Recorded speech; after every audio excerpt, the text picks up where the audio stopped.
Srisimha Koduri hits and flops all movies list. Mathu Vadalara 2 movie వరకు. 1. మత్తు వదలరా. ఈ movie 2019లో రిలీజ్ అయింది. Super hit. 2. తెల్లవారితే గురువారం. ఈ మూవీ 2021లో రిలీజ్ అయింది. ఫ్లాప్. 3. దొంగలున్నారు జాగ్రత్త. 2022లో రిలీజ్ అయింది. ఫ్లాప్. 4. భాగ్ సలే. ఈ మూవీ 2023లో రిలీజ్ అయింది. ఫ్లాప్.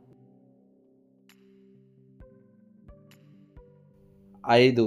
ఉస్తాద్ 2023లో రిలీజ్ అయింది. ఫ్లాప్. 6. మత్తు వదలరా 2. ఈ మూవీ రీసెంట్గా రిలీజ్ అయింది. సూపర్ హిట్ టాక్తో రన్ అవుతుంది.